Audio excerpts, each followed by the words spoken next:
Oh, welcome inside the old Mosley show right here on Rogue Media Network. And we're gonna have a fun one today. I just touched base with someone, Scotty. You never know who will drop into the Mosley show on any given day. And by the way, thank you to Central National Bank, our presenting sponsor. Thank you to Ascension Providence. You never know when one of their doctors may show up here. In fact, Scotty getting some of the best health care he's ever had, as he's made friends with many of these doctors. And really, any need he has for he or his daughter, he's going to be able to reach out to Ascension Providence. So that's been fun, and we appreciate everybody who's been a part of that. Scotty, come on in here. I want to welcome Scotty in today, and he's just he seems to be in a pleasant mood, and he's just going to come right into the studio here. Okay, and he's also going shades indoors today. Scotty, one of the things I always like to do. Welcome to the program today, by the way. Very nice, whatever that is. Very nice little fleece or something. As this is a polo brand little sweater. Nice. Absolutely. I'm glad to see you doing that, rocking that. And I always make sure at the start of the show, I want to make sure we don't have any breaking news, right, to report. I do find it interesting, and this news just came down a little bit ago, and I wanted to talk about it, and it involves Marshawn Kneeland, the Cowboys defensive end who died from apparent suicide last week. The team's director of security, it says, on the night Cowboys defensive end Marshawn Kneeland died, the team's director of security, Cable Johnson, called law enforcement to ask for a welfare check on Kneeland and to tell police Kneeland had sent a text saying he didn't want to go to jail. So Johnson told Plano Police Dispatch, said he sent out some group texts that are concerning, probably mental health, but the group text seemed to be saying goodbye, made some statement about not able to go to prison or jail, according to audio obtained by ESPN through a public records request. So we don't know exactly. I mean, obviously he was in, they were trying to pull him over earlier. He ran from the cops, or he sped away, and then they found the car wrecked. And then sadly, 3 hours later, they found his body and dead from an apparent suicide. Police have not said what prompted the pursuit. Okay, which is interesting because, Scotty, that's one detail we don't know is, like, was he speeding? I mean, like, it seems minor with all the awful stuff we've heard, but I had one person calling me that day saying, what kind of car was he in? I'm like, I don't know. I haven't read that. I don't know. It seems kind of odd that we still don't know what he was driving and, like, why the cops or the state troopers, what he did. Was it a speeding violation? Was it we don't know why they were trying to pull him over in the first place. Johnson made that call about an hour after police started pursuing Kneeland's car. These are all things that you kind of need to figure out. Like, why were they pulling him over in the first place? According to a statement from Frisco Police last week, and we already know all this, so I'm not going to go through all this again. A highway surveillance video obtained by ESPN via public records shows a car that appears to be speeding northbound on the Dallas tollway in some instances pursued by a police vehicle. The car then appears to exit the highway onto a parallel access road and turn left onto an overpass to make a U-turn south. First of all, I don't know how they lost him. I mean, unless it was just a high rate of speed and for whatever reason. Moments later, the video shows the car traveling southbound about 1 block from the Star. That's Cowboys practice facility, by the way. Cowboys, where the car then appears to crash into another vehicle at 10:40. Did we know that there was another vehicle? Like when they found his car and it had been in a wreck, did we know there was another car there? I mean, all this is pretty new to us. Appears to crash into another vehicle at 10:40 p.m. Texas DPS have confirmed that Nealon crashed into a pickup truck. We didn't know this before today. He fled the crash on foot, and it's unclear when officers found his crashed car.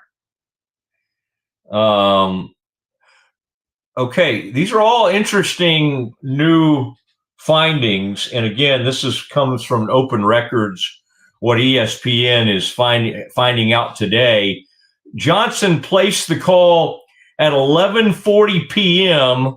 on November 5th, according to a log of the exchange, also obtained by ESPN through a public records request. He told dispatchers that Nealon sent the text messages within the last 20 minutes. So Nealon's still alive at 11:20, what it sounds like to me, around 11:20. That crash happened. The crash happened at 10:40. So at least for 40 minutes, the way I interpret this, he's still alive. In the approximately 5.5 minute call where the Cowboy security guy, Cable Johnson, told dispatchers that Nealon was, quote, off work and that he wasn't sure whether Nealon was even in the Dallas area at the time. The Cowboys were on their bye week when Nealon died. He also told dispatchers he was driving to Nealon's apartment in Plano and gave them a description of Nealon's car, according to the audio. He said he was trying to get information to contact Nealon's extended family. Still don't know if we have I still don't know if we have the description of the car here. Johnson told, okay, here's another quote from this story, Scotty. The last context of the text that he sent said something to the fact that I can't go to prison or jail, Johnson told dispatchers. I'm sure you can do like a regional check to see if any other agency is dealing with him right now. Officers found Nealon's body hours later at 1:31 a.m. Thursday. Okay. Now, again, none of this brings, this is all still tragic, all horrible, but these are interesting findings in that trying to work through the timing of all this. He's commenting to some people on a group text. I don't want to go to prison. I don't want to go to jail. We now know he had some history of mental illness, and he fled the scene. Within 20 minutes of him sending those messages, the Cowboys director of security is calling Plano police at 11:40 to try to let them know, hey, something's going on here. We need help here. Within 20 minutes of Nealon still being alive, to send a text. Again, leading me to believe from the timeline here that for 40 minutes he left, was alive, was trying to get away, and he was sending texts to family members. Now, again, Scotty, we know, sadly, from any kind of depression or mental illness or whatever episode he was going through, he was obviously not like probably able to reason and to think, maybe I will go to jail, but this will be dealt with and I can probably go on with my career. He's in a headspace of like, oh my gosh, I can't go to jail. I need to avoid this, on top of whatever other stress and mental illness he's dealing with already. He has a major episode incident taking place here.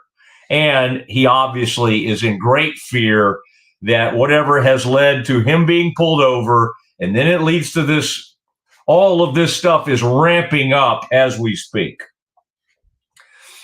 I don't know. Again, this doesn't change the tragedy and the awful and what the Cowboys are dealing with right now, but it is, these are more facts to the story and to whatever was happening in the final moments of his life. And sad, everybody was trying to do the right thing. The girlfriend and some of the family members maybe tried to get a hold of the Cowboys. Cowboys are trying to get a hold of the law, of legal, and get police involved. And it just didn't, all of that sadly didn't come together in time to save Marshawn Kneeland from a tragic situation. And we know his body, we just talked about it, his body was found at 1:31. Obviously somewhere in the pursuit and trying to find Marshawn Kneeland after this wreck. And, Scotty, one of the things I said the other day when we were talking about the story was kind of like, I'm so glad no one else was injured, because if he was, as suggested in this story, going at a high rate of speed, you could have had others injured. And he did run into a pickup truck. And what we don't know still is like, okay, is that person okay? Where was that truck? We kind of know where the car was abandoned. Still very odd. We don't have a description. I remember that day, Scotty, there was somebody that's a longtime scout in the league had called me trying to, kind of figure out, what are you hearing? What's going on this? And they kept saying, what was he driving?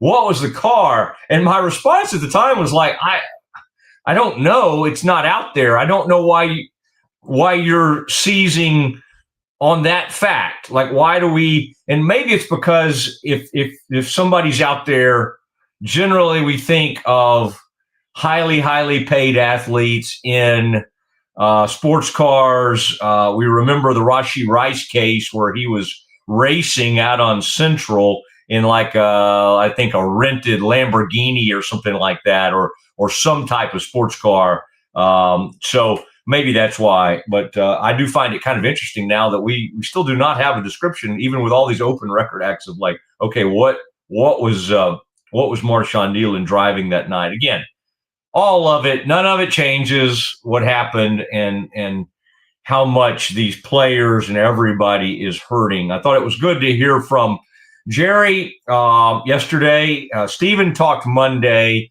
Jerry on a radio show. Jerry talked Tuesday. I've been kind of trying to monitor. This is a weird week already because it's a Monday game, so it throws their week off a little bit.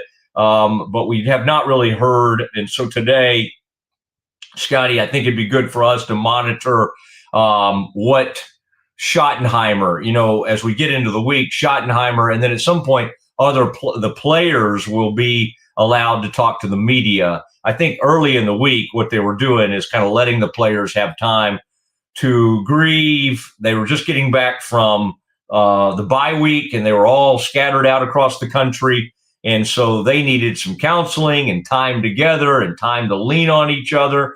Scotty, I think you probably saw that story. I did find that interesting, and I did not. I haven't delved into it that much, but I found it interesting that a 28-year-old defensive back who's been really good in this league. I'm talking about Jair Alexander, who I believe, Scotty, correct me if I'm wrong, was he with the Eagles when he made this announcement the other day? Jair Alexander at age 28 is stepping away from football, and it appears to be maybe mental health related. And I can't help but think, Scotty, if the events of last week are, obviously they've touched a lot of people across the NFL. And you saw Micah Parsons, how moved he was even before their game. And you saw some of the comments from players across the league.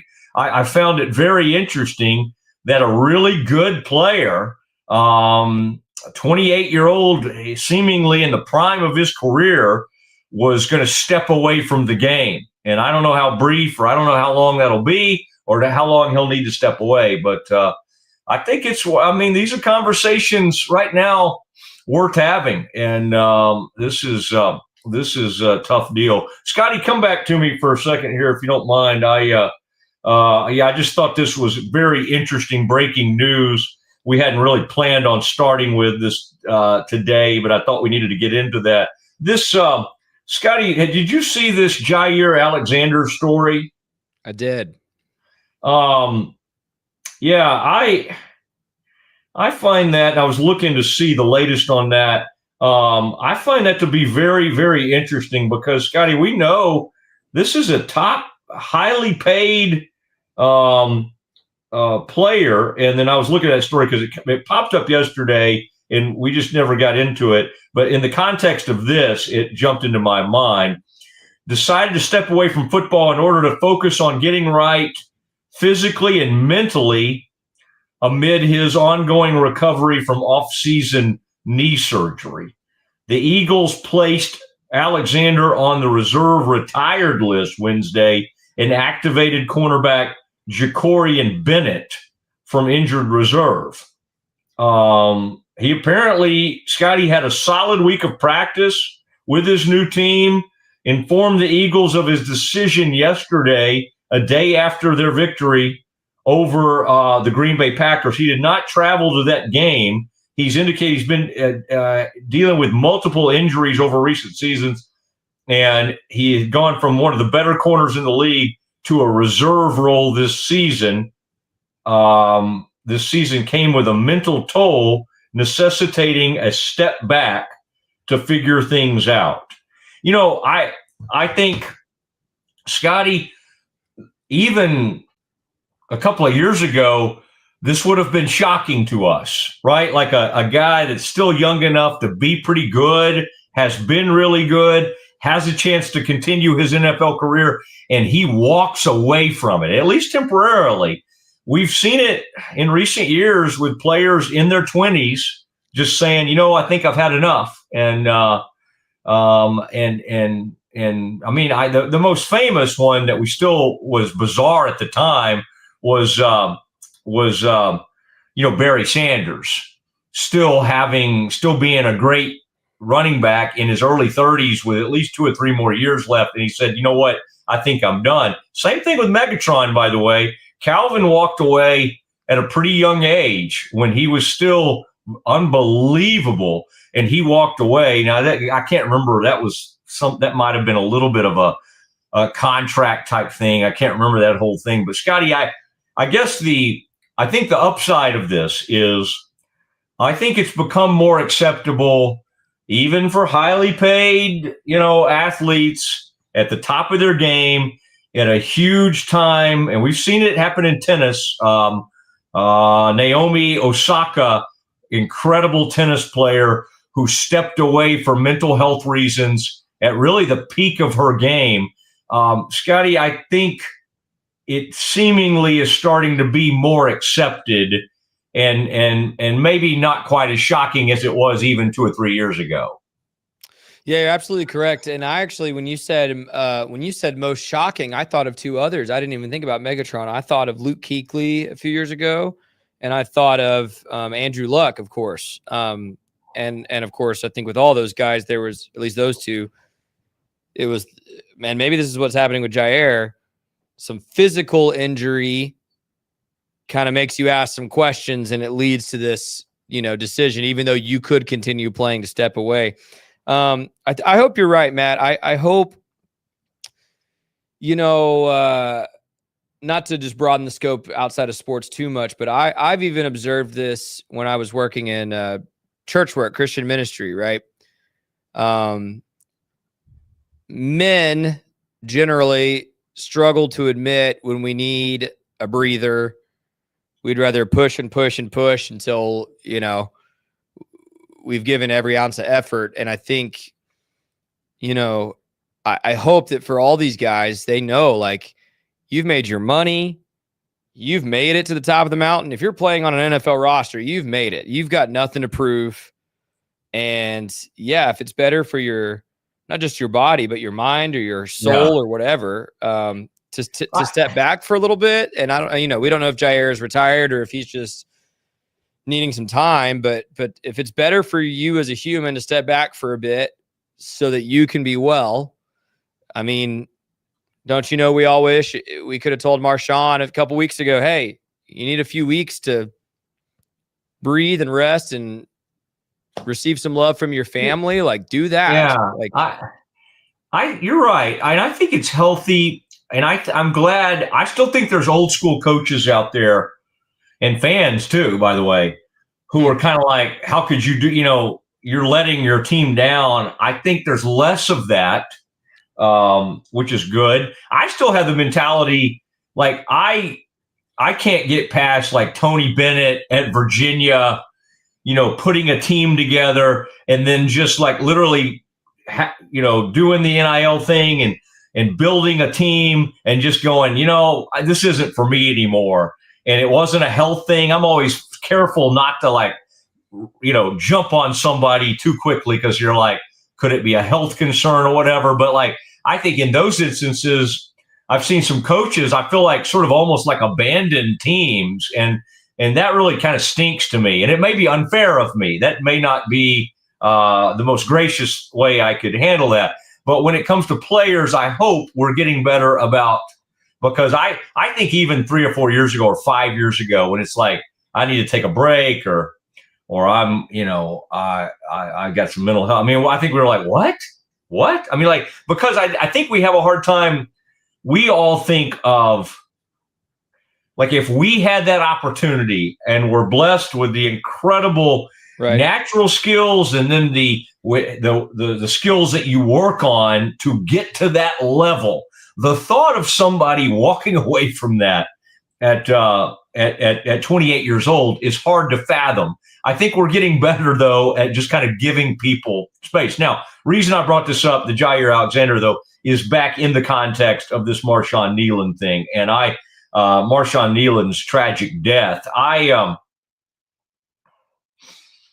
just wish that, and I do think, and sometimes we go, I don't really love the whole, what can come out of this tragedy, or what's something good that can come out of that. I'm always like, you know what? I'd rather have this person here than talk about what good, what good could come from this loss or what good could come from this tragedy. I'm sure something will happen. Now, in terms of the impact it could have, you'd rather it never happen. But now that it's happened, if it causes more of a conversation, which, by the way, Dak Prescott and people, boy, he's a lightning rod, I know, but let's talk about off the field, because he's used his huge on the field persona and spotlight that he has from being the quarterback of the Dallas Cowboys to do some pretty neat things. And one of those is he's very outspoken about mental health, and he lost a brother to suicide. And I would say, Scotty, I never get on to people like, sometimes people have family members that die of cancer or die of whatever, and they don't want to talk about it. And they don't ever want to give the reason their loved one died. And I'm always like, that's okay. That's okay. That's fine. Like, not everybody has to take up the cause. If you want to keep it private, like what your family member died of, like, my gosh, can we not respect that? That should be respected. But I do admire a guy like Dak, who has a huge platform and is very, very open about, hey, get help, talk to somebody, all that kind of stuff. So anyway, this was some breaking news on the Marshawn Nealon that came up earlier today. Now, Scotty, let's do some Campus Confidential, and let's do it from let's go at it pretty hard from a college football playoff standpoint. We have the new CFP. Scotty's got the bracket, and we have the top 25 to kind of be able to show you, kind of who's on the outside looking in, how this thing's going to play out. And then we'll also, at some point today, we'll let you hear from Mac Rhodes, who spoke last night, what he had to say. That's a no-win type deal. I mean, once again, the Aggies are bickering, and they may have a little bit of a point. Some of their metrics suggest they're every bit as good as Ohio State and Indiana. The truth is the record, the strength of schedule, those things do put the Aggies ahead of those other two in front of them. But the old eye test. Don't we love, Scotty, hearing from administrators about what people are doing in the red zone and what, all that kind of stuff. That's where the committee, to me, I'm glad we have it. I'm not really glad we have it. I think they're doing as good a job as they could do. And we like some people on that committee. But when you start hearing these people get down in the weeds about, well, some of their red zone, part of me is like, goodness gracious, is there not a better way? But it's a thankless task, and they're giving it everything they have. So I am not one to really rip the committee. I will talk about some things I think they could look at differently, but they've been given kind of a no-win type task, and they've tried to make the process as good as you can possibly make it. All right. Is it perfect? Not in a million years. Is there anything perfect? Nope. Never. If we went straight computers, we would still argue there's got to be some human element. You'd be like, well, wait, I thought y'all hated the committee. There's never going to be a perfect fit. Is the 12 team better than the 4 team? I think so, but it's not by as much as you would think. I think we all thought, oh my gosh, this is going to solve everything and we'll all love college football even more. I like the expansion. It would have helped Baylor and TCU in the past. It would have helped some other Big 12 teams, but it hasn't solved everything. Let's talk CFP. Let's do it next.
It's the Restore Clarity Focus Patch, my little secret weapon for staying sharp, focused, and on task. Each box comes with simple instructions inside, so you always know exactly how to apply it. Each patch lasts for 3 days. I love that I can wear it all day.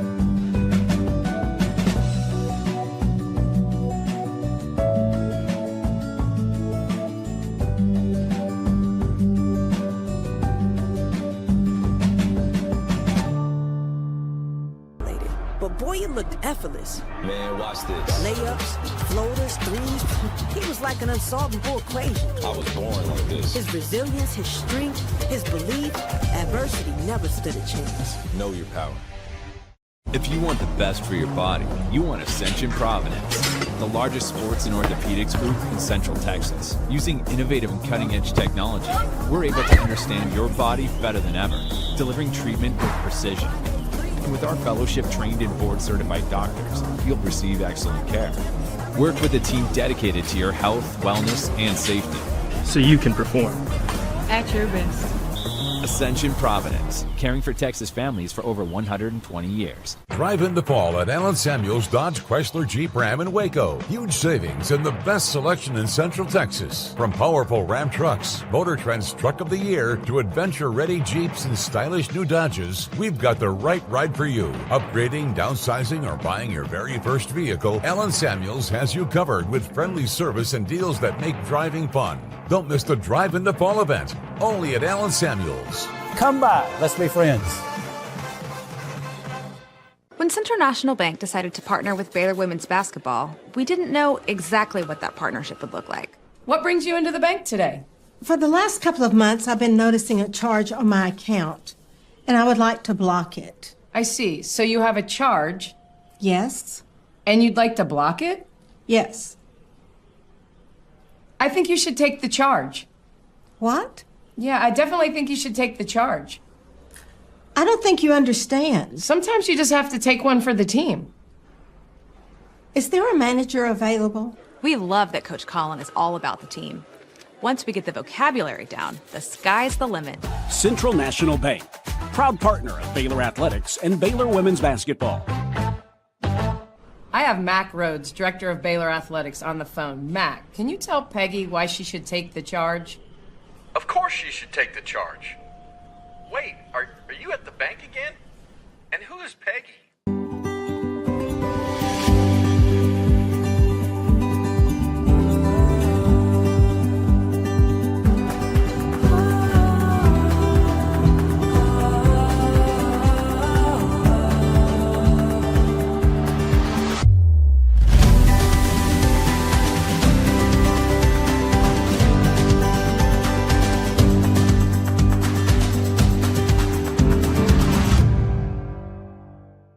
Football is back, and Underdog is the best place to make picks and win money all season long. Playing on Underdog is easy. Just pick whether your favorite players will go higher or lower on stats like touchdowns, receiving yards, interceptions, and more. Get your picks right, and you could win up to 5,000 times your cash. You can play with as little as $1. Download the app today and sign up with promo code Mosley to score $50 in bonus funds when you play your first $5. That's promo code MOSLEY. Millions of fans have already won billions making picks on Underdog. Will you be next? Underdog, make picks, win money. Must be 18 plus, 19 plus in Alabama and Nebraska, 19 plus in Colorado for some games, 21 plus in Arizona, Massachusetts, and Virginia, and present in a state where Underdog Fantasy operates. Terms apply. See assets.underdogfantasy.com/web/play and get terms _DFS_.html for details. Offer not valid in Maryland, Michigan, Ohio, and Pennsylvania. Concerned with your play? Call 1-800-GAMBLER or visit www.ncpgambling.org. In New York, call the 24/7 HOPE line at 1-877-8-HOPE-NY or text HOPE-NY. That's 467-369. Well, as you know, Underdog is not just something that we promote. It's something that I play just about every day. Had to take a night off.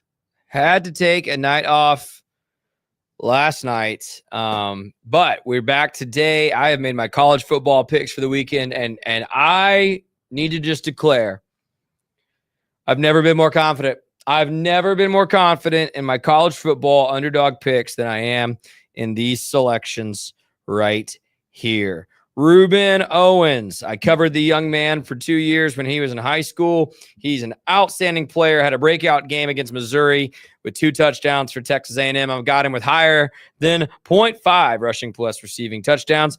Darian Mensah quietly has become a very good player over at Duke. ESPN has him ranked as the 15th best quarterback in America. He is throwing for all kind of yards and touchdowns right now. I've got him with higher than 229.5 yards against Virginia. And then, of course, in this Baylor versus Utah game, listen, Utah's offensive line is ranked the best in the country. Baylor's rush defense, one of the worst in the country. Wayshawn Parker has really broken out the last 2 weeks. He's at over 100 yards the last 2 weeks. So give me higher than 55.5 on him. And then Sawyer Robertson, whether Baylor's winning or losing, is throwing touchdowns 4 weeks in a row with at least 2.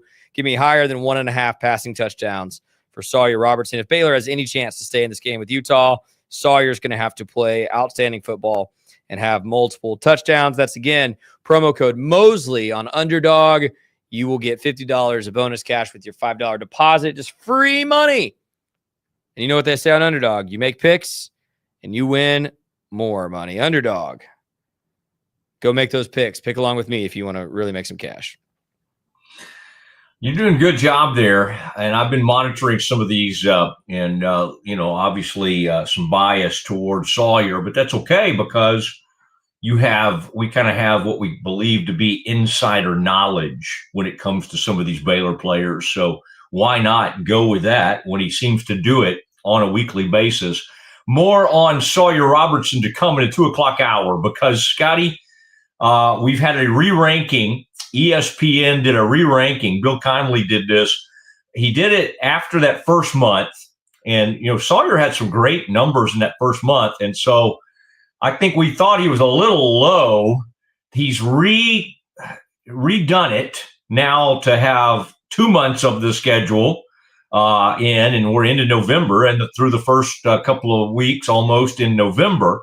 And more shocking moves by some of these quarterbacks. And it's also shocking to see some of the ones that were so highly rated, like where they've ended up. And even at the end of September, Scotty, our old friend John Mateer was riding high. And then he had that injury, you remember? And since he's come back with that injury and all, it's a little bit surprised that he was getting Heisman talk. It'll be interesting to kind of reveal to folks where these quarterbacks are, and you'll be happy to know that Sawyer, while the Bears have not been great, we thought they might fire their coach if they had lost to UCF, right? They're only 5-4. Sawyer has moved because we thought Sawyer's not getting enough credit for all these incredible yards. He's not getting enough, he has moved up. He has moved up. So we're not talking, you're not going to win a Heisman when you go 6-6 or whatever the Bears are going to go. Or 5-8, 5-7, but he's kind of climbing back up in there. So I'm really glad to report that. Scotty, the CFP has spoken. We'll hear from Mack Rhoades coming up and let you and kind of react to what Mack Rhoades had to say. Scotty, I have that as like the most thankless job in all of America right now. In some ways, that's prestigious, right? He's the chairperson for the CFP. And then you go on there, and everybody, what about Oklahoma? Why is Miami here? Why is A&M third? Why is Texas Tech behind these other teams that have one loss, and Texas Tech has done this, and this? Why did BYU fall? I mean, it's like, and then you got like 4 minutes, and you got to try to like react and answer a bunch of stuff. I think he's doing fine. It's funny to me, Scotty, do you remember, and Scotty, this was a little bit before your time, but there was a White House press guy, and I'm trying to think if he was this when Clinton was president? There was a famous, the White House press person, director was Ari Fleischer. And he's dabbles into politics and talks about stuff and gets people mad. Ari Fleischer is a name from the past, all right? He's somehow involved with this whole CFP. Now, there's a guy named Brett Daniels who used to be with the Dallas Cowboys as one of their PR people, who's a great friend of mine, and he has a fairly prominent role in the CFP. And so Brett's a guy that I can turn to if we ever want the executive director of the CFP or something. We can do that. But I have been tipped off that, and maybe it's common knowledge, I don't know, but Ari Fleischer, who is like some sort of well-known White House official from the past. Ari Fleischer's got to be by now in his late 50s, early 60s. I don't know. I don't have it in front of me. But Scotty, when we wonder, like, who's coaching Mac up on all this? Like, well, how does Mac, because not that Mac doesn't like put all his research and all that kind of stuff, but somebody really needs to kind of prep him so that Reese Davis doesn't ask him anything that catches him too far off guard, right?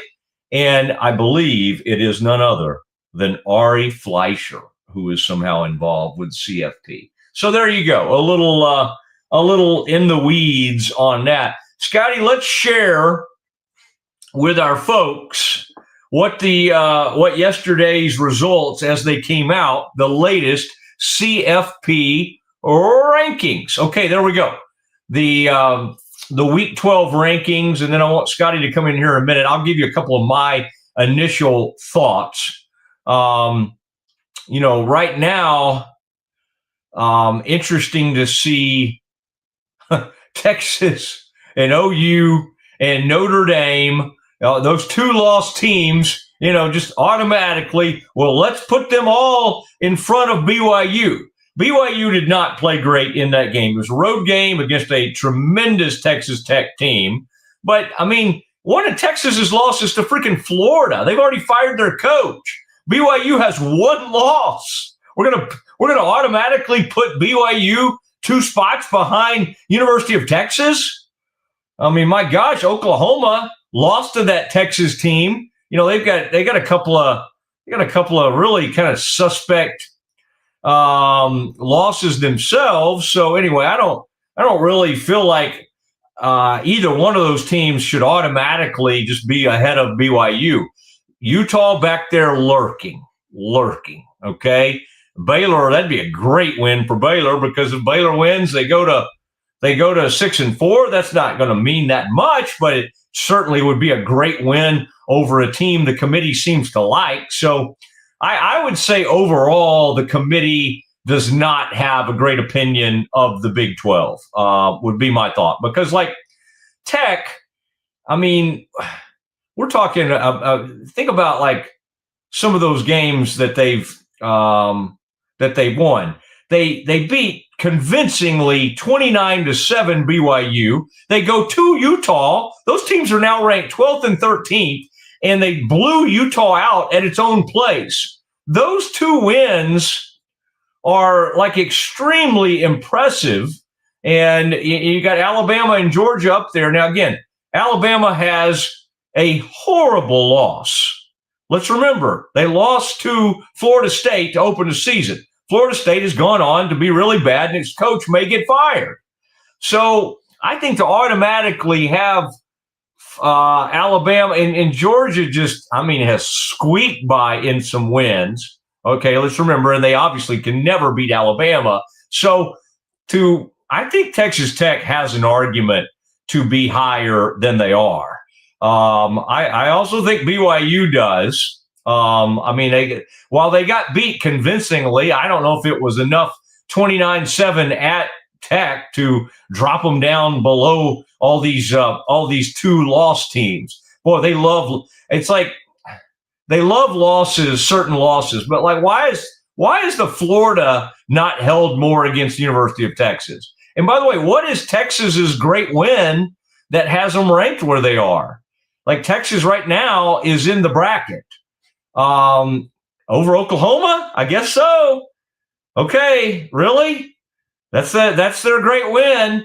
I guess the Vandy one, Vandy almost came back and beat them. So they got wins over OU and Vandy, and that has them up there high enough at 10. Now, Scotty, I want you to respond to all this. The other one I would say is Miami's got a beef sitting down there at number 15 right now, because you got 2 lost Vandy ahead of them, 2 lost Utah, 2 lost OU, 2 lost Texas, 2 lost Notre Dame. Every one of them ahead of Miami. Now, what's the biggest problem you would have with that? Well, they beat one of the 2 lost teams. They played Notre Dame and they beat them to start the season. Like, it's like, well, did that not count? Was that an exhibition game?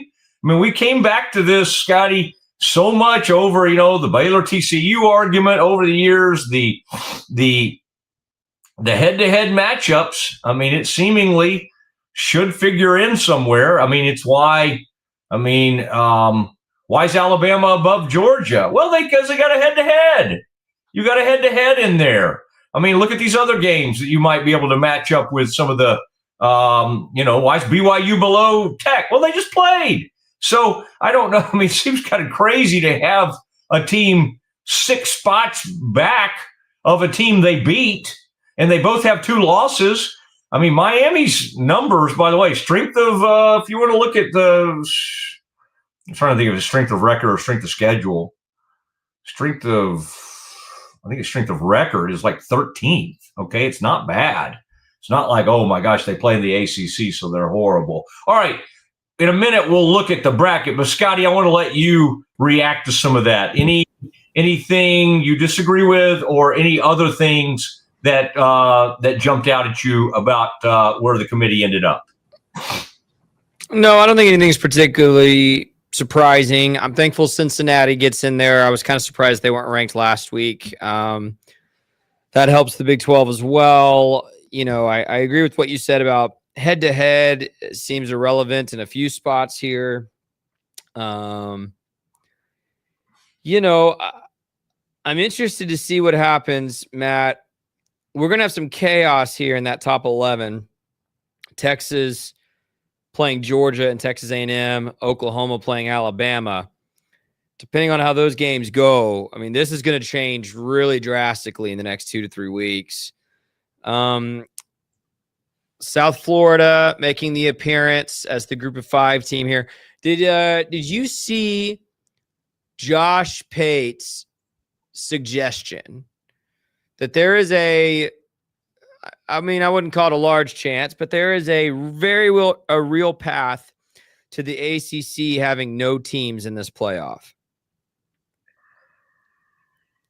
Yeah, I did see the scenario. I have a hard time sort of buying it. So here's the question ultimately. If Duke plays Georgia Tech in the the ACC title game, which if it were today, that's who it would be. Duke has 4 losses. Only one of those is an ACC loss. If Duke were to play Georgia Tech in the ACC title game and win, and obviously a lot can change between now and 3 weeks from now, you either propelled Duke above South Florida and James Madison, which they are currently not, or you put in Miami. And here's the problem, Matt. Does Miami deserve to get in this playoff when they can't finish higher than 3rd in the ACC? I think Miami is probably the toughest team to rank here because there are people who feel like they beat Notre Dame, and look, Notre Dame's number 9, head to head. And I resonate with that. But there's also a thought here, dude. If Miami can't even finish top 2 in the ACC, they don't belong in the college football playoff. That's the worst Power 4 conference. Why are you going to put a team that finishes 3rd or 4th in the ACC in the playoff? Maybe it would be better for them not to be in the game and finish out if they won out. So are you saying if Miami wins out, there's a scenario, even if they win out, that they might not be in the ACC championship game? Correct, because they already have 2 conference losses. Yeah. The cleanest path forward for the ACC, and I'm not just saying this because I've kind of been rooting for them, if Georgia Tech wins out and wins the title, that's a clean 1-loss team that won the ACC. That's a clean scenario for the committee. Duke could really make this thing weird, man. Duke's got Virginia, which would give them a ranked win here. And I think Duke should win that game. They've got UNC, which they should win. And they've got Wake Forest, which that's an interesting matchup. Wake Forest, of course, just beat Virginia and has upset others this season as well. Yeah. they did bring that up last night with Heather Dinich, what you're talking about, what Josh Pate, I think, brought up maybe first. I will tell you this, because I wanted to look this up while you were saying that, thinking about Miami here. 13th in strength of record, as I was saying. I was trying to make sure that was right. Have 4 wins versus FPI top 35 teams. Basically the top 25% of FBS. FPI is a thing that index that ESPN uses. Scotty, would you like to guess which Big 12 team only has 1 win against a top 35 FPI team? And it's a Big 12 team that's in the top 25. I was going to say, I bet it's BYU. Utah's sitting there with only 1. So the 4 wins that Miami has versus FPI top 35 teams, more than anyone other than A&M and Alabama. And, of course, they have the same record as Notre Dame, and they have the head-to-head. So some of that will wash out. You noticed at the very end of the huge dispute when Bob Bowlesby wouldn't declare a Big 12 champion, despite Baylor beating TCU head-to-head, that at the very end, they did jump Baylor into 5th, and it didn't matter to anybody. Now, if they had to put Baylor at 4th and kept TCU out, they would have gone, those folks would have gone crazy. It didn't really matter in the end, but they did wait, and then they did the head-to-head. Then they did the head-to-head metric. Now, I'm not someone, Scotty, who believes that if a team owns a head-to-head and then they go lose a bunch of games, like you can't just go, hey, wait a second, they beat them head-to-head. No, you still have to look at the rest of the schedule. But if it's close, and some of the metrics really support Miami over Notre Dame. Notre Dame benefits from being outside of structure, having an occasional week off against, this is unfair, this is unkind to Navy, but against Navy. And there's a couple of others that show up on the schedule. They just don't have. And what I found it interesting, by the way, I don't know exactly when he was doing it, maybe after the game the other day, because I think it was when Joey was saying nice things about BYU. I was about to bring this up, yeah. Yeah, well, go ahead if you want to bring it up. Well, yeah, Joey McGuire said something to the effect, talking about BYU, of like, I really respect them. Yes, for getting out of an independent schedule and joining a conference, unlike someone else, and you all know who I'm talking about. And of course, he's speaking directly to Notre Dame. And it's interesting, Matt, because you'll recall the Big 12 brought back the conference championship game because when Baylor and TCU got leapfrogged by Ohio State the very first year of the 4-team playoff, the justification was, well, Ohio State had an extra data point that Baylor and TCU did not because they played in a conference title game. But for some reason, we don't penalize Notre Dame for not having that data point.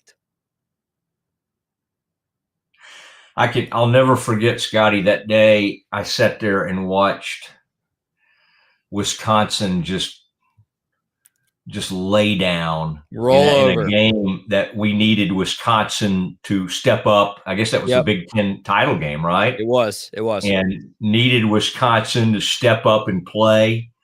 And I can't remember what some weird circumstances, because I feel like Barry Alvarez, who was their longtime coach, had to come back to coach them because of, I can't remember what was going on. But they had a great running back who played for a long time in the NFL, and they still, Melvin Gordon was the running back for Wisconsin. And he went on to have a pretty good NFL career, as I recall, was drafted real high in the NFL draft. And they just laid down to Ohio State. He was at the Heisman ceremony, wasn't he? Yeah, I think so. They may have lost that game like 59-13. I've never seen a team just go out there and just lay down for another team, and that screwed over Baylor and TCU. I've seen another team lay down even worse, because I watched TCU play Georgia in the national title game a few years ago. Yeah, but they were trying is the sad thing. I don't know. I think it would be better for TCU if they actually did lay down and they had that excuse, like, oh, we just weren't into it. We just weren't into the national title game. They set back the conference and all of us. Again, would I trade playing for a national title if I knew that I was going to get annihilated? The answer is yes. Yes, I would take it. But it is, to your point, Scotty, very weird that the Frogs have just never recovered from that day. I mean, it's just, they've just kind of been kind of blah ever since, right? Kind of snuck back their way into an 8 or 9 game win season last year, kind of the way Baylor did a little bit. But other than that, to go from the mountain playing for a national title, that's really all we want with these playoffs. By the way, we act like we love the little guy, but generally what most people want is for the little guy to go ahead and get out of the way. And it was really wild to see the little guy play for a national championship. All right, man, we have covered a lot of ground today already.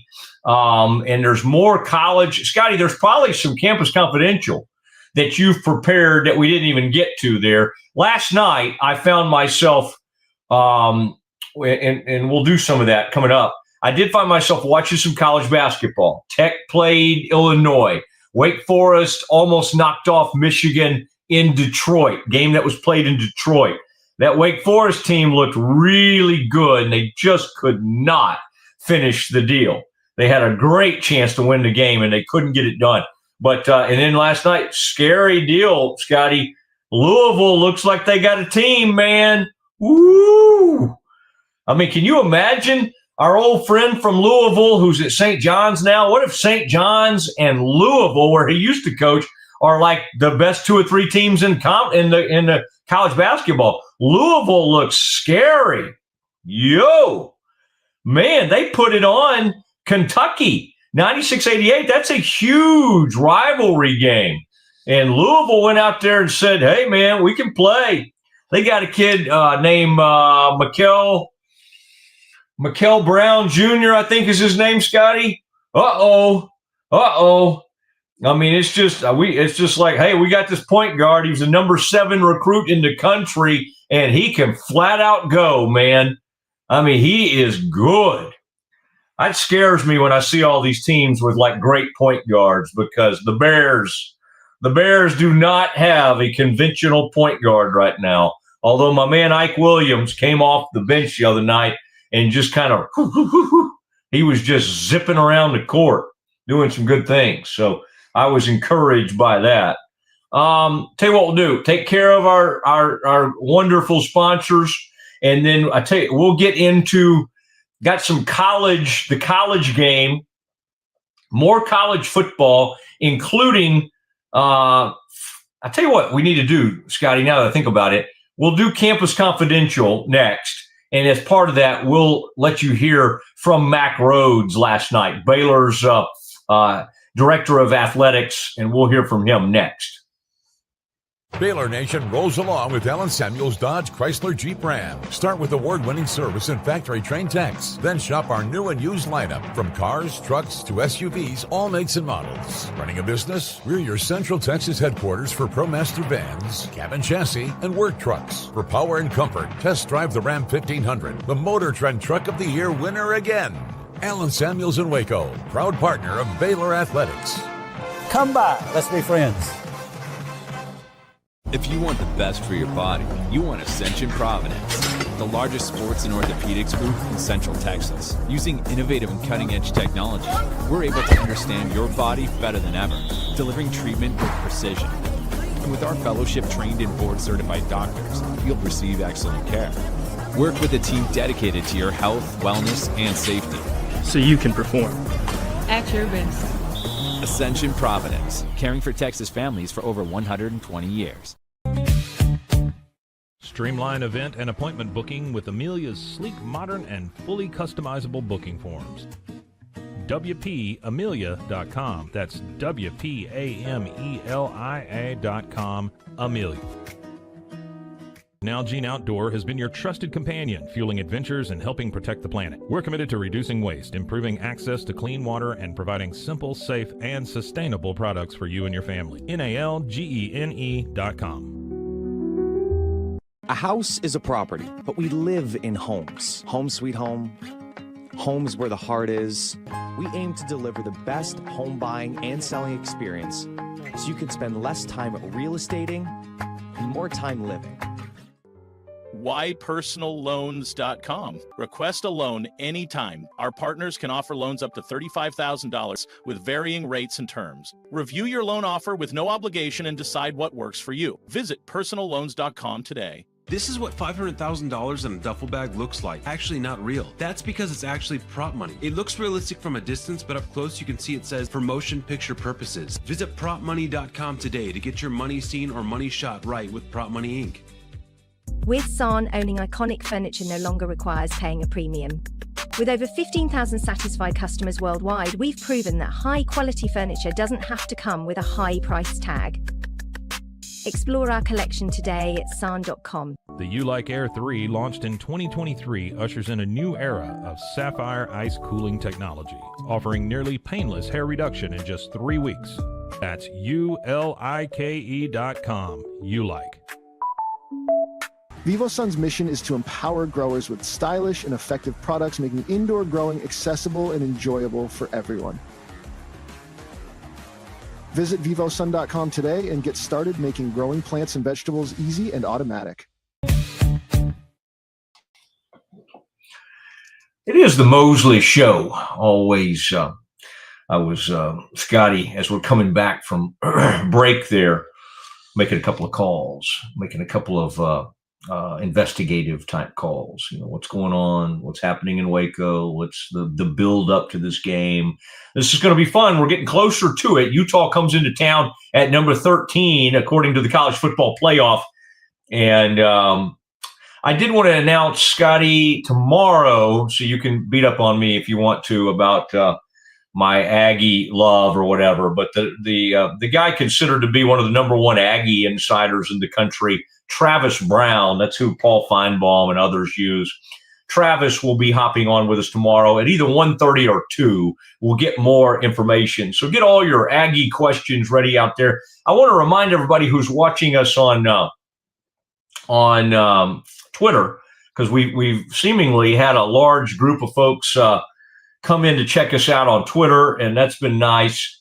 Sign up for the YouTube channel. And Scotty and I would like to have you over there because we can interact with you better. You subscribe, put a comment, leave a comment. And if you comment on the show or have a question or want to be involved with the show, much like calling in the old radio days, this would allow us, we'll put your comment up on the screen. You want to take a poke at me, I'm not opposed to that. If you want to take a poke at Scotty, I'm very for that. That'd be great. But no, love to have you. Love to hear from you. But the best way to do that is to subscribe to the YouTube channel. And we've had, I don't know, thousands upon thousands of people who've already signed up for that. But I wouldn't mind seeing that number go up a little bit.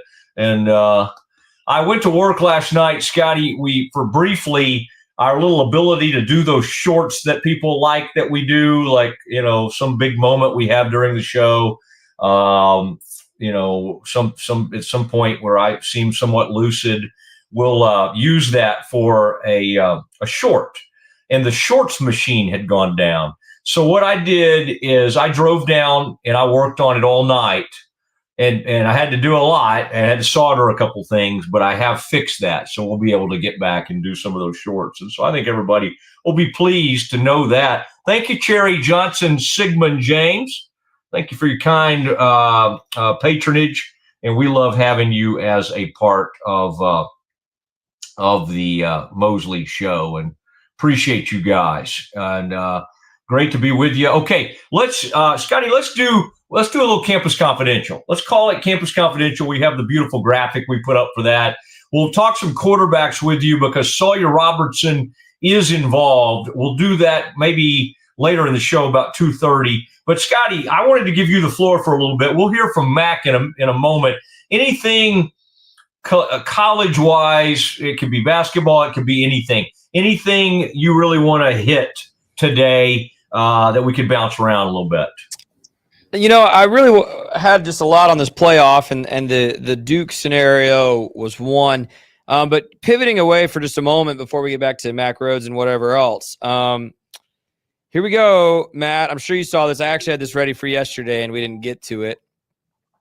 G League center Abdullah Ahmed committed to BYU, which he chose over Houston. So, Matt, of course, we know we had some coaches, including our own Scott Drew, kind of make comments against the idea of professionals coming back to play college basketball. Here's two Big 12 teams going after a kid. He's going to play at BYU. And, of course, you did. By the way, props to you. Everybody knows you're a great interviewer, but you got him when you asked Coach Drew last week, do you have somebody on your staff looking into professionals who might be available? And he pivoted for a second, and then he said, but the answer to your question is yes. But here, another G League player going to play with the BYU Cougars. Matt, I just don't know. I don't know how we navigate this moving forward, as I said, but it's going to keep happening, I think.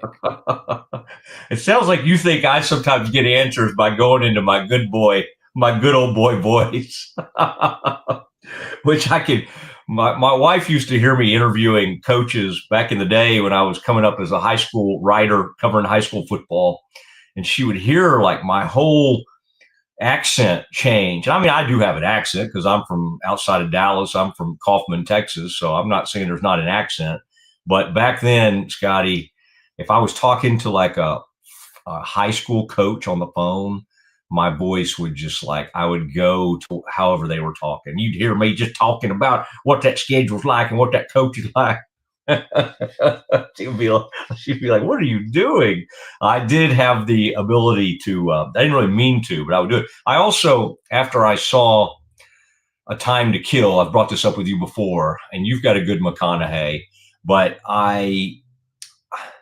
it was before McConaughey was famous. That was like his first big breakout role. I guess he was in the teenage type movie, but I wouldn't say that was his breakout. That was the first time some people remember him from. But Time to Kill, he made it like huge. And I watched that movie and I could not get his voice out of my head. And I mean, I went around for like weeks just in that, however he was talking, whatever that thing is that you do, Scotty, I could not get that out of my head. All right, listen. The only problem with these G League players coming back is they need to go play for the University of Texas. We have a minister of culture. He's a Hollywood star. Oh, that's right, it's me. You need to come play at UT. This is a green light. I've read that book, by the way. Yeah, of course you have. I'm not surprised. I haven't. I don't remember if I actually have it or not, but I don't think I've read it. I think if you think he's kind of a weirdo, it just cements that. Now I think he's very smart and extremely talented, but he also comes from his background and his family and stuff is just kind of interesting. I mean, I don't know if weird's the word, just very different. Yeah. I think most people who are hyper intelligent are somewhat strange or potentially eccentric. I mean, Exhibit A, controversial figure number one. You cannot deny Elon Musk is a genius. You also cannot deny that dude is weird and eccentric and batty. So both you think having like 14 children by 10 different women designation.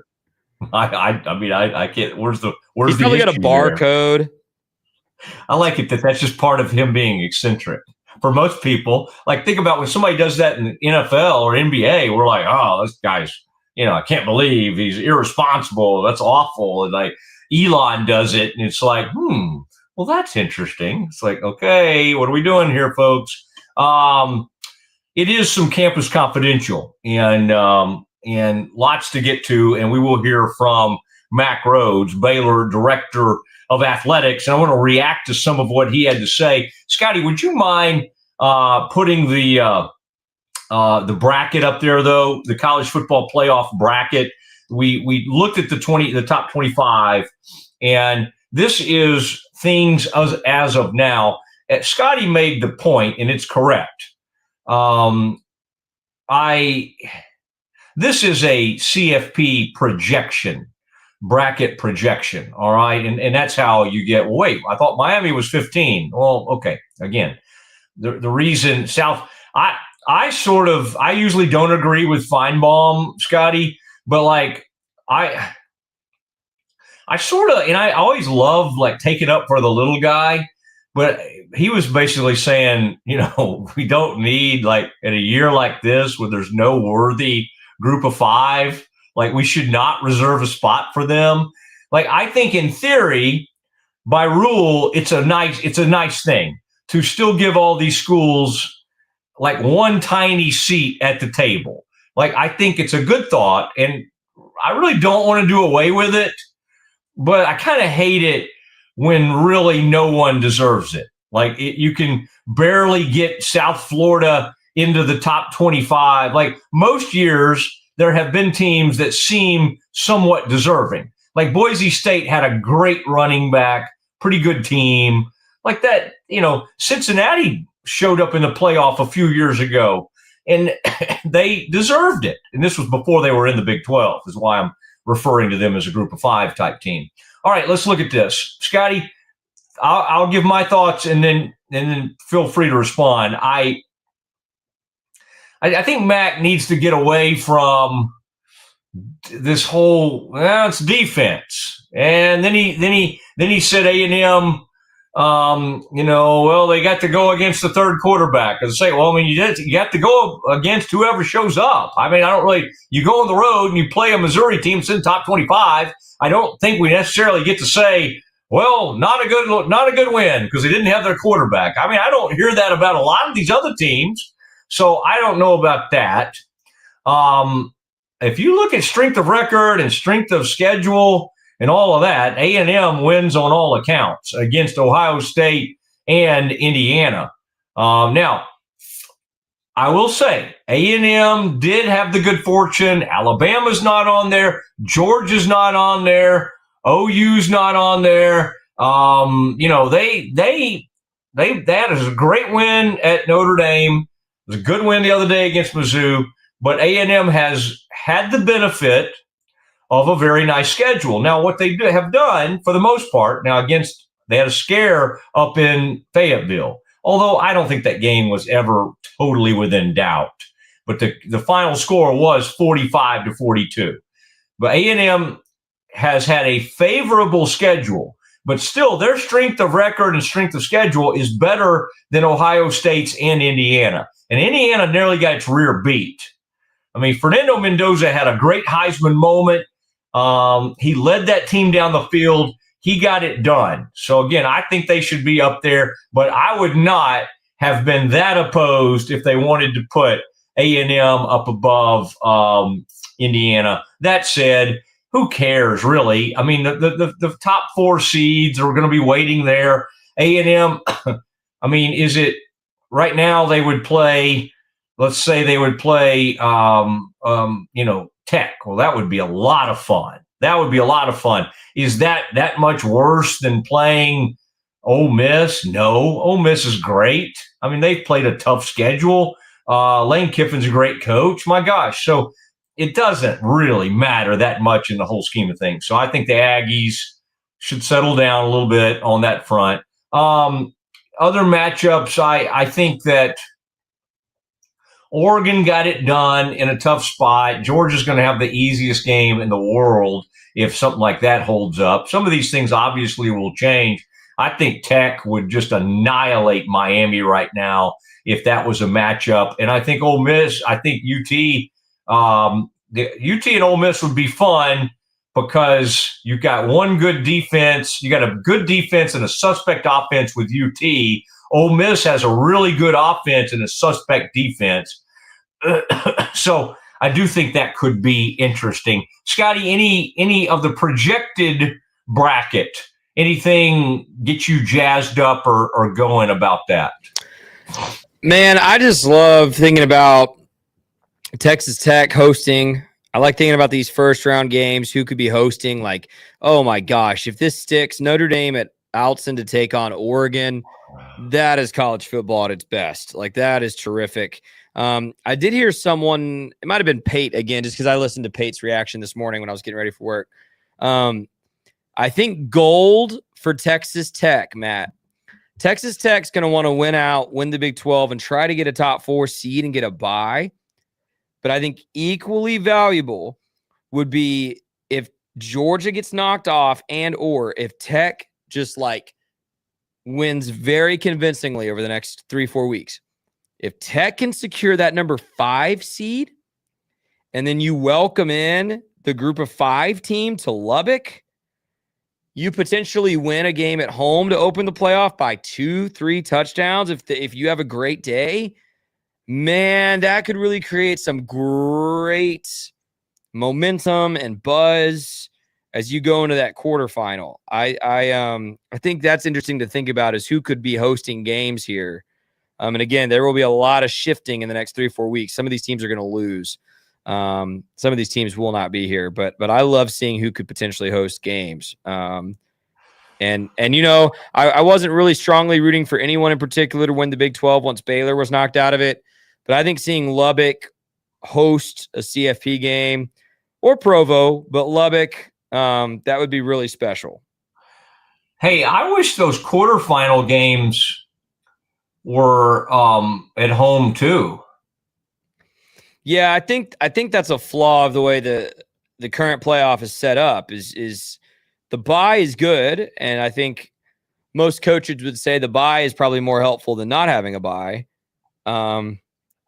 But yeah, that's when you start going to these New Year's 6 bowls, and it is unfortunate that like Texas A&M, for instance, is probably who you're thinking of, would be great to host a playoff game at Kyle. That would be awesome, but if they win the SEC, they're going to get a bye. Yeah, I think A&M has secured a top 4 seed, even if they lose. Let's say they go ahead and beat South Carolina this weekend in Kyle Field. I'll be down there for that, and then I'll be racing up the road to Utah Baylor, perhaps to participate in a pregame show. I don't know. I mean, that's all of that. I think, I guess what I'm trying to determine is, could A&M keep a bye even if they lose to UT in Austin? And I think the answer, Tech would be talking, Georgia would be barking, but I think the answer is yes. I feel like A&M should not fall out of the top 4 with a loss in Austin. Let's just say it's a close loss. Now, I don't know. I could get some major pushback on that, and that's okay. I wouldn't mind it, but that's kind of where my head is. Scotty, do you see that, or do you think a loss to the Horns would automatically lose them that bye? It's a good debate to have. obviously, I believe they can lose to the Horns and still make the SEC championship. In which case they could win that, and then it doesn't matter if they lost one game to Texas, right? Okay. I think the issue with your proposal is if they lost in Austin and lost the SEC title game, I don't know that I would say they should hold on to that. Just because, Matt, Texas is a 2-loss team. Like, I know it's a rivalry. I know they're ranked in the top 10 here, but they're a 2-loss team. You know, I think if A&M were to lose to Alabama in the SEC title game, I think both those teams get the first round bye. But I think I don't know if you can drop, and we got to see what Texas does this week against Georgia, by the way, before we start talking about the implications of that rivalry. Yeah, but again, I promise you, the minute they lose to Georgia, people will start talking about, a 3-loss Texas team should have a path to get in. No, that would be asinine, dude. That's like gonna happen. Just prepare. I really want to try to take my bias out of it as a kid that grew up rooting for Baylor in a state that is obsessed with the two ugliest colors in college football, burnt orange and maroon. But you cannot, like, the SEC bias is just too far, man. If we're putting the SEC bias and or ESPN's desire to profit off of Arch Manning would just be too obvious at that point. You can't put a 3-loss team in there. You can't do it. You can't do it. Yeah, I don't know. Arch has been so bad at times. I don't even know. He's had a really good 2 weeks. How much of a draw he is. But all right, let's do this real quick. Let's check in with Mac Rhodes, and then we'll take a break. And then I've got some stuff I want to bounce off of you, Scotty. Some quarterbacks, some college quarterbacks, a list that came out that I found to be very, very intriguing. And Sawyer Robertson is heavily featured in this. Let's check in. This is Mac Rhodes, his appearance last night on ESPN, reacting to the talking to Reese Davis after they came out with the top 25 in the college football playoff. Texas A&M was dominant on the road. How would you describe the discussion, the evaluation between those two teams, particularly as it pertains to Indiana holding on to that 2 spot? Yeah, one of our longer discussions in our meetings, and Indiana, gave them the edge again defensively. We talked about that last week. Certainly offensively as well. You think about Indiana's body of work and wins going at Oregon, against Oregon, at Eugene. The Iowa win. We certainly looked at the Texas A&M win in South Bend. That's a big win for them. The win versus Missouri on the road. Committee talked a little bit about Missouri, not the Missouri team that they've been. Their third quarterback, playing their third quarterback, a true freshman, and just Indiana found a way to find a way, and Mendoza, down the stretch, second, rated quarterback, passing efficiency. So those were all the things that we talked about and gave Indiana the edge. Okay, Miami is the highest ranked team out of the ACC, and the ACC is a chaotic situation potentially, depending on how these last few weeks play out. It seems as if maybe there was a bit of a course correction on the ranking of the Hurricanes. I know a couple of teams lost, but you also have some head-to-head components to evaluate there. What was the discussion like on Miami? Yeah, I mean, Miami, I think, Reese, you said it, we had some teams lose. And again, the conversation with Miami has been, about their consistency especially on offense. They've been really, really good, on defense. Obviously, the head-to-head with Notre Dame comes up, and so a lot of conversation about Notre Dame, 7 straight, better defensively than what they were at the beginning of the year. So all of those things played into it. We've got great respect for Miami. When you think about the eye test, they're really talented, both sides of the ball. just need to be a little bit more consistent on the offense. What's keeping Texas Tech out of the top 4? I think, what a convincing win against, BYU, both sides of the ball. I think, offensively, in the red zone, they've left some points, off the board, kicked a lot of field goals. But Reese, they're a really good football team. Their front seven defensively, we think is as good as there is in the country. Baron Morton, he's playing with a bad leg. Really, really tough kid. But, offensively is what's probably kept them out of the top 4, top 5. Okay, Mac, I've got to ask you this one real quickly. Just want to circle back beyond Miami, the rest of the ACC. How does the committee evaluate the overall and relative strength of the ACC? And by the ACC, I mean the ACC teams you're ranking. Yeah, so we really, we look at each team on its own. We don't look at, conferences.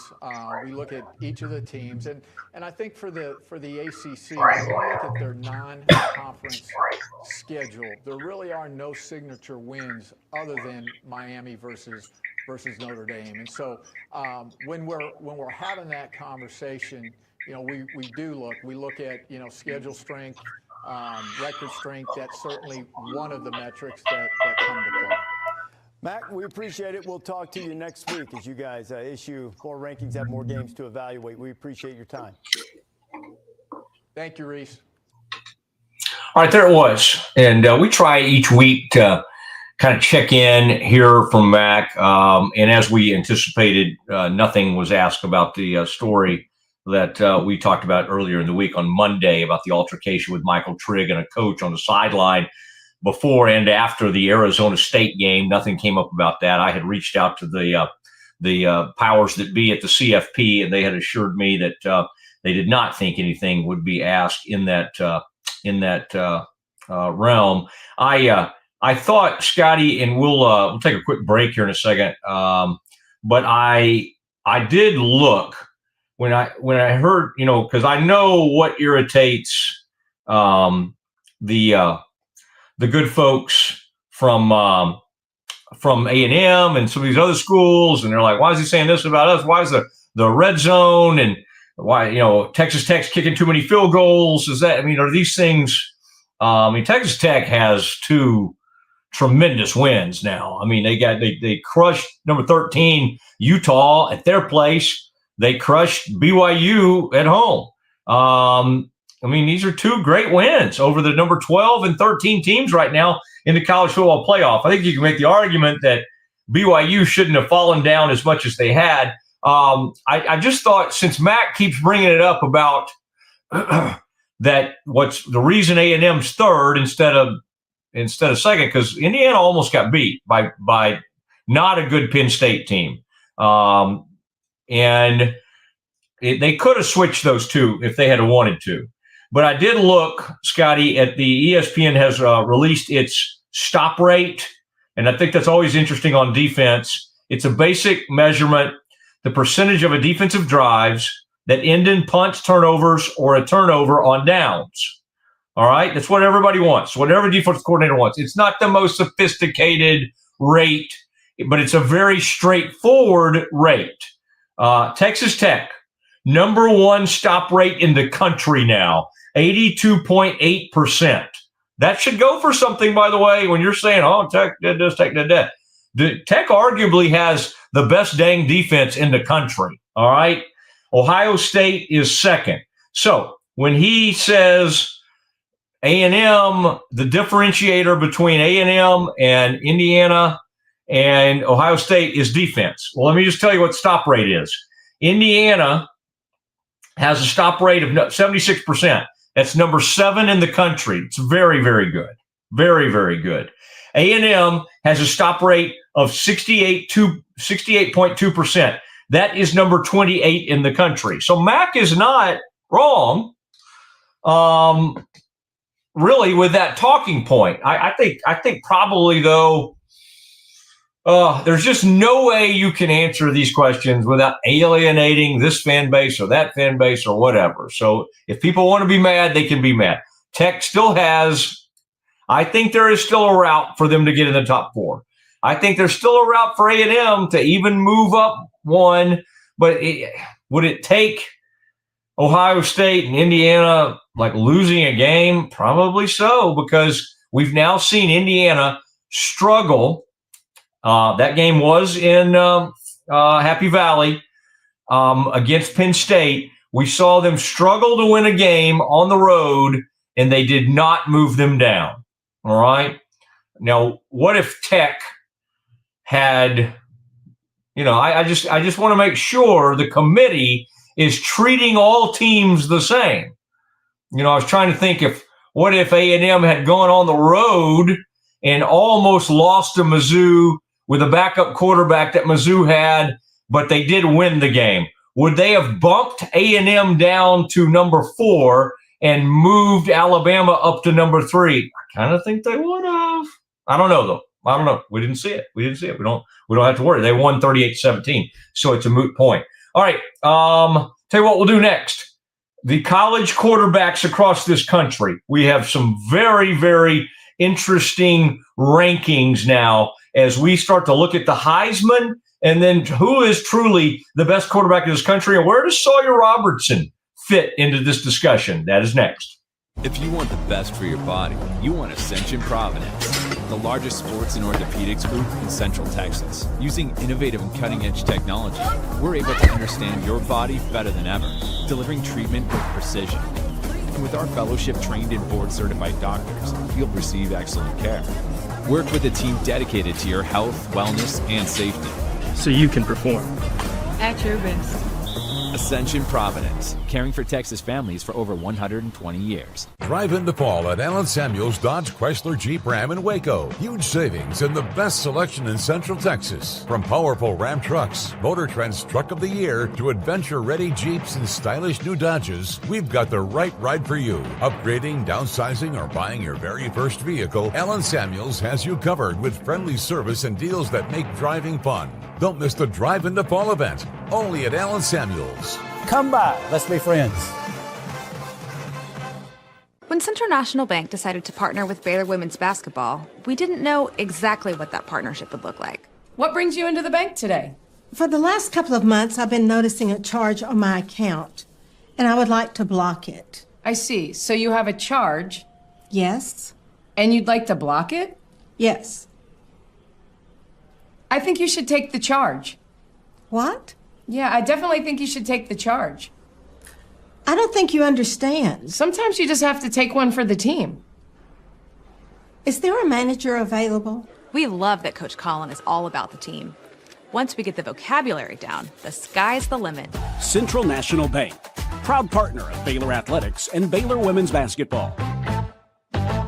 I have Mac Rhodes, director of Baylor Athletics, on the phone. Mac, can you tell Peggy why she should take the charge? Of course she should take the charge. Wait, are you at the bank again? And who is Peggy?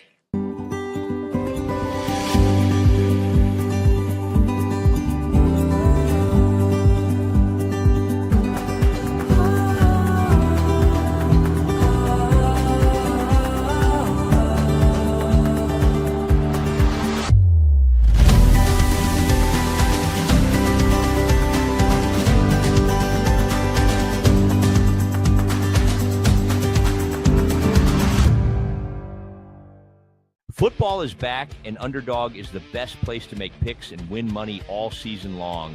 Playing on Underdog is easy. Just pick whether your favorite players will go higher or lower on stats like touchdowns, receiving yards, interceptions, and more. Get your picks right, and you could win up to 5,000 times your cash. You can play with as little as $1. Download the app today and sign up with promo code Mosley to score $50 in bonus funds when you play your first $5. That's promo code MOSLEY. Millions of fans have already won billions making picks on Underdog. Will you be next? Underdog, make picks, win money. Must be 18 plus, 19 plus in Alabama and Nebraska, 19 plus in Colorado for some games, 21 plus in Arizona, Massachusetts, and Virginia, and present in a state where Underdog Fantasy operates. Terms apply. See assets.underdogfantasy.com/web/play-and-get-terms_DFS_.html for details. Offer not valid in Maryland, Michigan, Ohio, and Pennsylvania. Concerned with your play? Call 1-800-GAMBLER or visit www.ncpgambling.org. In New York, call the 24/7 HOPE line at 1-877-8-HOPE-NY or text HOPE-NY. That's 467-369. All right, it's Matt Mosley show, and we're gonna finish with a major flourish here. We got some quarterback talk. Scotty, in typical Mosley fashion, I'd forgotten I had told. Oh, wait, Scotty, look at here. I forgot to. I keep forgetting to turn on my light back there. Look at that. Look at the shiny Mosley. I had tried to have Fran Fraschilla on tomorrow, and so I need to get back to him because I think he was going to maybe pop on with us, and then we may have an A&M guest, so we might double it up. We'll figure it out, but we'll probably have at least one or two really good guests tomorrow. So keep that in mind. And I wanted to make sure. There you go, Scotty. I wanted to make sure didn't have any more breaking news. We had the news earlier today. The calls that the Cowboys were making the night or the morning, actually, that Marshawn Nealon died, have come to light via an Open Records Act filed by ESPN. And so you now sort of have transcripts of Cable Johnson, the Cowboys director of security, trying to alert the Plano police to what was going on with Marshawn Nealon. And he was trying to get them to go do a welfare check. It sounds like, unbeknownst to him, they were already trying to stop Marshawn Nealon. There's so many sad things about this story, and we won't get too far back into it. But Scotty, one is, I just wish they had have apprehended him, whenever that first stop that they were trying to stop him, the troopers, when he was going northbound, they lost. I don't know how he got away. Maybe he was going at a high rate of speed, but then he goes southbound, and that's where he has a wreck into a pickup truck, and then he fled on foot. And, as it sounds like in these calls that were made, that they were saying that Marshawn Nealon was saying, he was saying, like, I don't want to go to jail. I don't want to go to prison. And so that was one of the things that was driving him to try to escape. And again, maybe we'll find out more, but just that was some breaking news from earlier today that I wanted to touch on. Scotty and I have been talking a lot about the college football playoff. We've heard from Mack Rhodes. We may save.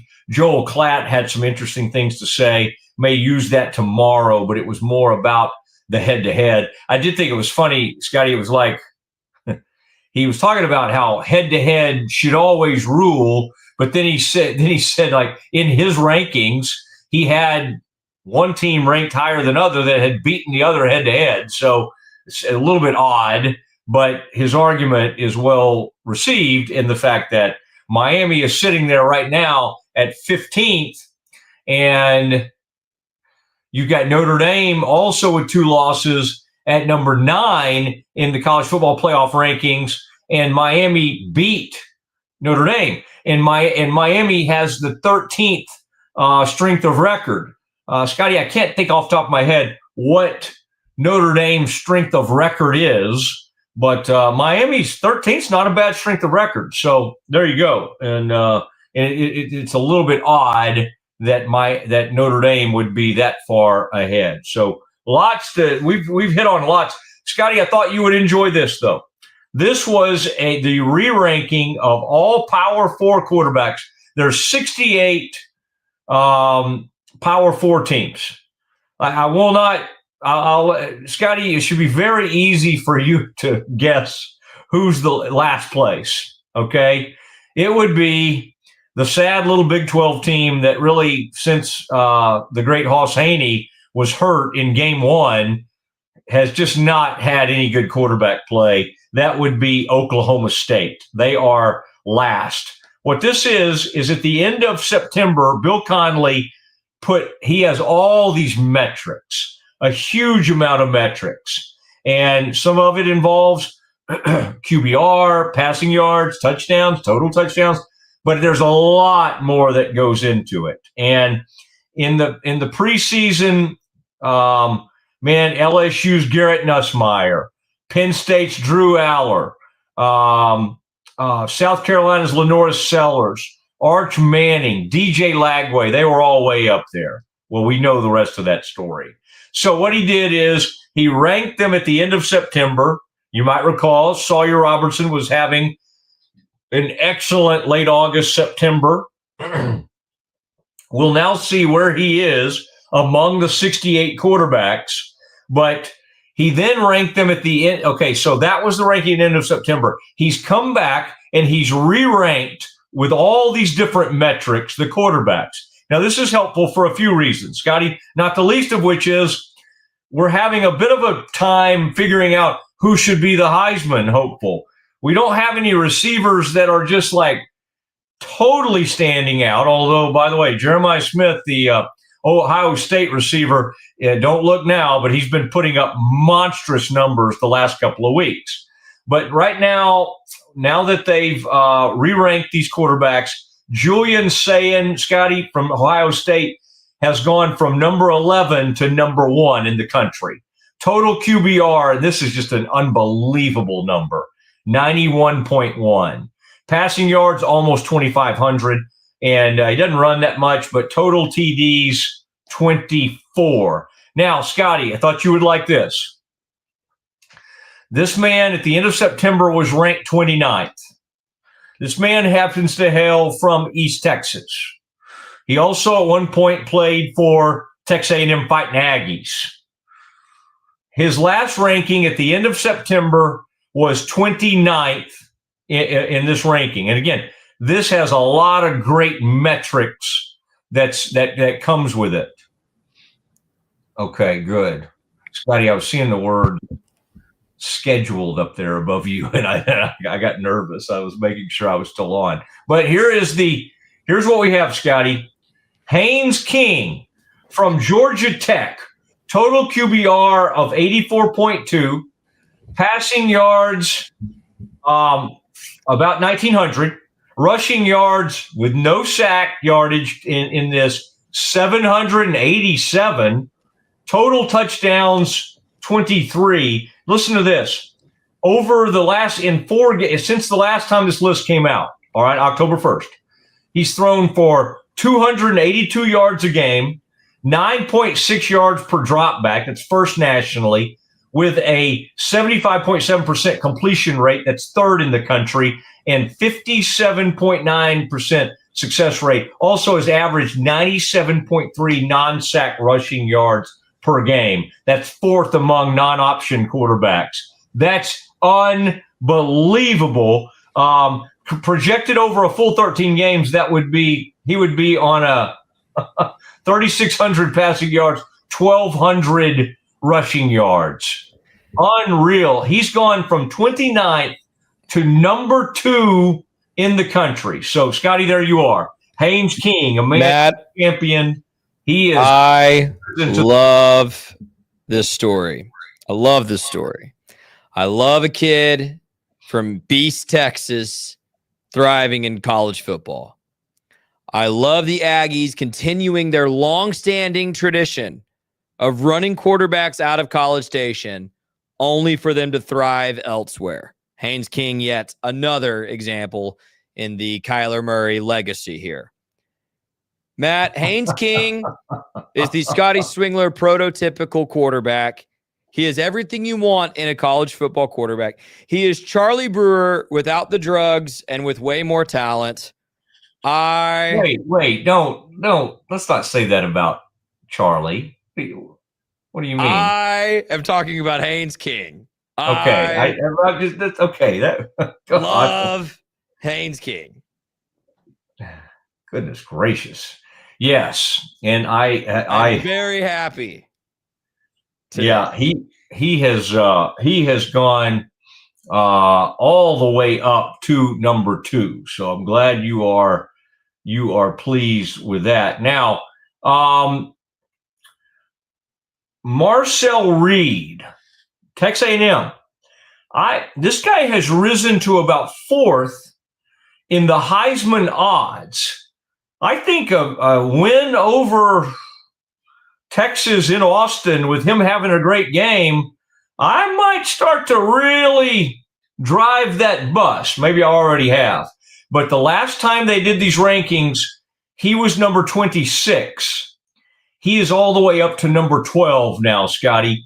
And that's a total QBR of 78.2. Rushing yards, 429. Total TDs, 25. I don't know, man. I think Marcel Reed, he has really, really risen up. Let me give you now. This is the important part. And by the way, Dante Moore from Oregon was at number 5. He's down at number 17 now. Here is one riser, not a huge riser, but this is Sawyer Robertson. After that first month, and we thought this was a little low, they had him 21st. He is now up to the number 18 quarterback of 68. That's not bad. Power 4 quarterbacks. You know, I hate that they don't run him. I mean, that would help him. Think about what we just said about Haynes King. He ran for whatever, like 800, 900 yards. Rush yards, no sack for Sawyer Robertson this year, 120. It's a problem. I mean, he was either banged up or they haven't used him properly. Like, why would you not use a guy that can flat out run? I mean, it doesn't make any sense. He's thrown for nearly 2,800 yards, has a total QBR of 75.8. I think, Scotty, as I recall, his QBR was better last year. I think he had an unbelievable QBR, one of the best in the country last year. But he is up to 21st. Total touchdowns of 28. This is what they said about him, which I do find interesting. The volume shooter of 2025. He's the only Power 4 quarterback throwing over 40 passes per game. He's got a mediocre run game. Sorry, but true. And mostly disappointing defense. I mean, that's being too nice. Robertson's right arm has basically had to carry Baylor to a winning record. When his total QBR tops 75, the Bears win. And when it doesn't, they lose. It's a burden, but he has played well. There you go.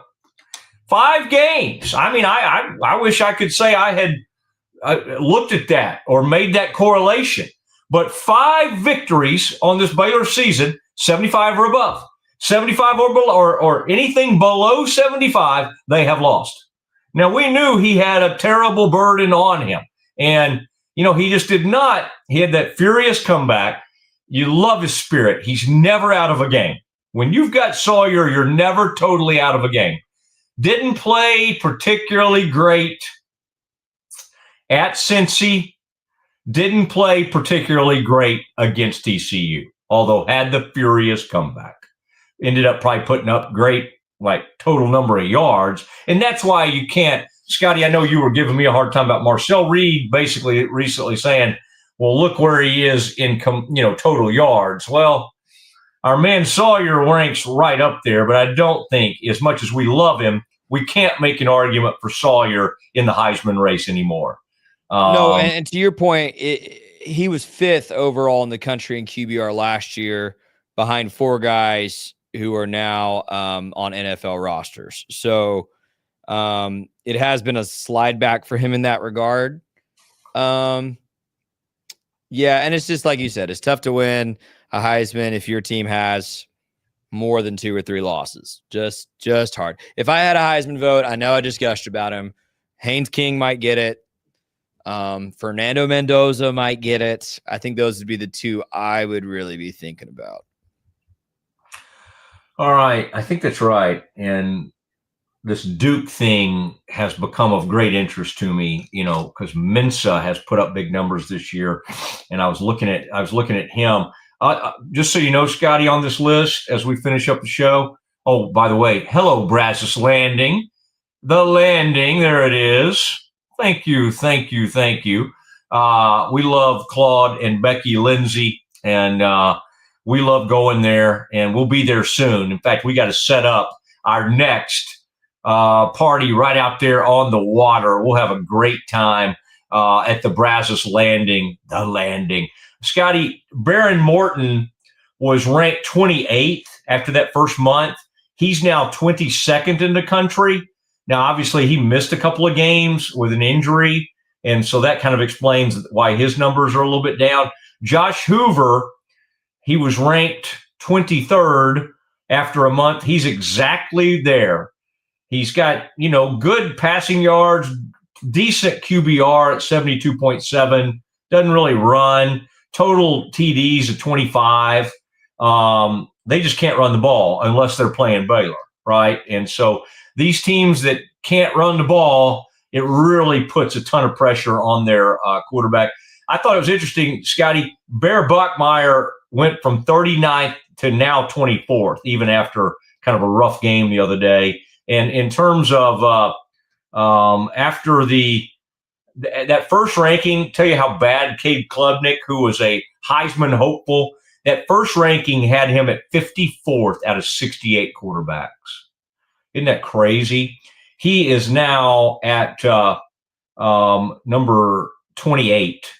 He's had an 89.6 total QBR and a 78% completion rate, 12.5 yards per completion over the last 4 games. Pretty unbelievable. So they're not winning, and Clemson's in a bad way, but Cade Klubnik has played his rear off, but this will obviously go down as a hugely disappointing season. And I told you about Mateer already. Arch Manning was ranked 41st, ends up 35th.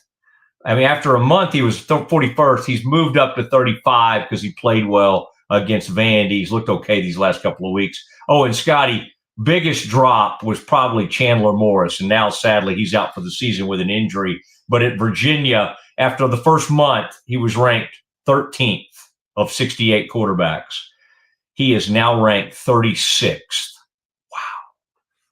Wow. I mean, this is a team, Virginia, that we were just recently talking about as a college football playoff team. And their quarterback went from 13th best quarterback in the country to 36 or whatever that. I can't read that. Oh, Scotty, look at that. Look at that. That was way too much movement. Hold on here. All right. This is when it's time to say goodbye, sadly, especially with all my movement and the camera. Scotty, I got to go do blood work. And I can see the concern in your voice and everything. But yeah, you all right, man?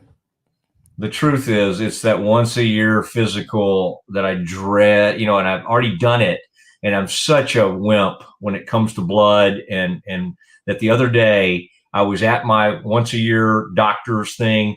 And he said, hey, I need you to go get blood work. And as I'm leaving, I made the argument that I had a show to get to, which was sort of true, and that I didn't have time. Could I come back to do the blood work? And they said, sure, that's fine. And so I think I'm going to go have to do it, which I just, the worst. And I will, there's a decent chance I pass out. All right. One time we had to do a show in a blood bank or at a Carter blood bank or something when I was on in Dallas. And for the people that give blood, which that freaked me out anyway, to be in there, and blood kind of has a smell to it, and that scares me anyway. And they had a big thing of orange juice, I guess, for people that give blood, that they can take some orange juice and kind of get some things going through them. And I was so freaked out by being around the blood that I drank about 5 or 6 of those orange juices. And I didn't even give blood. It was just the being around it. So there's a lot of things, Scotty, that I can do to kind of help you and others in life. Like I'm somebody you want by your side in a pinch. But if you're dying and I have to give you blood, I'll probably just have to, say goodbye to you. Okay. Just want to I just want to be honest about it. It'll just kind of be over. All right. This is two very epic closes in a row, Mosley. Okay. All right. I just want to say good night to all my listeners and watchers and viewers and all the people who've made this one of the several YouTube shows that's out there now. All right. Good night. Good night to everyone.